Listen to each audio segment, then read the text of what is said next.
Retour à la case départ, me voilà de nouveau assis tout seul dans ma chambre d'hôtel. Donc là, je m'installe un peu plus confortablement. J'ai compris, si tu veux, que j'allais passer la nuit tout seul. Puis je sais pas, quelques minutes plus tard, j'entends la porte de ma chambre d'hôtel qui s'ouvre. Je me retourne et je vois rentrer Michael. Alors Michael, c'est mon meilleur ami, c'est comme mon frère. On se connaît depuis 20 ans, on a monté des boîtes ensemble. Bon, je suis quand même un petit peu surpris de le voir à cette heure-ci dans ma chambre, tu vois. Donc je lui demande tout simplement, qu'est-ce que tu fais là?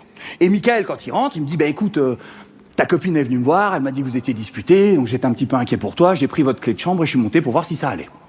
Oh, je lui dis, écoute, c'est gentil, Michael. Effectivement, on s'est un petit peu disputé, mais tu peux aller te recoucher, ça va. Il me dit, Jérémy, excuse-moi d'insister, mais là, j'ai vraiment l'impression que ça ne va pas. Je lui dis, écoute, Michael, si ça n'allait pas, je te le dirais, mais là, Michael, je te le dis, ça va. Il me dit, écoute, Jérémy, on se connaît depuis plus de 20 ans, je sais lire entre les lignes, je sais voir quand tu ne vas pas bien, et là, quoi que tu sois en train de me dire, je vois bien que ça ne va pas. Je lui dis, écoute, Michael, effectivement, on se connaît depuis plus de 20 ans. Oui, Michael, tu sais lire entre les lignes, mais là, Michael, je te le dis, je vais très bien. Il me dit, mais alors, Jérémy, si tu vas très bien, qu'est-ce que tu fais assis sur une corniche de 15 cm à 25 mètres de haut, les pieds dans le vide? Il est fort en débat.